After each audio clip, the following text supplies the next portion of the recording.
বুধবার ১৯ ফেব্রুয়ারি ২০২৫ তারিখে দুপুরে কোস্টগার্ড সদর দপ্তরের মিডিয়া কর্মকর্তা লেফটেন্যান্ট কমান্ডার মোহাম্মদ সিয়ামুল হক এই তথ্য জানান। তিনি বলেন, বাংলাদেশ কোস্টগার্ড উপকূলীয় এবং নদী তীরবর্তী অঞ্চলের নিরাপত্তা নিশ্চিতের পাশাপাশি চোরাচালান ও মাদকদ্রব্য নিয়ন্ত্রণে নিয়মিত অভিযান পরিচালনা করে আসছে। গোপন সংবাদের ভিত্তিতে আজ ১৯ ফেব্রুয়ারি ২০২৫ বুধবার মধ্যরাত ২টায় বাংলাদেশ কোস্টগার্ড পূর্ব জোন অধীনস্থ বিসিজি আউটপোস্ট চাহাপড়ি ও র্যাব সিপিসি ১ কর্তৃক শাহপরী দ্বীপের দক্ষিণ পূর্বে নাফ নদী ও বঙ্গোপসাগরের মোহনায় একটি বিশেষ অভিযান পরিচালনা করা হয়।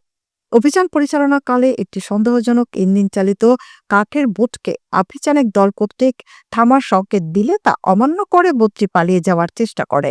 কোস্টগার্ড আভিযানিক দল বোটটিকে ধাওয়া করে নাফ নদীর মোহনা থেকে আটক করতে সক্ষম হয়। আটককৃত বোটটিতে তল্লাশি চালিয়ে একটি বস্তার মধ্যে মোড়ানো অবস্থায় ২ লক্ষ পিস ইয়াবাসহ ৭ জন মাদক পাচারকারী ইয়াসমিন মোস্তফা, ইলিয়াস, দিন মোহাম্মদ, মোহাম্মদ সাবের, জাকারিয়া, আব্দুর রহমানকে আটক করা হয়।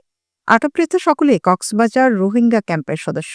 তিনি আরও বলেন, পরবর্তীতে জব্দকৃত ইয়াবা এবং আটককৃত মাদক পাচারকারীদের আইনানুগ ব্যবস্থা গ্রহণের কার্যক্রম প্রক্রিয়াধীন রয়েছে।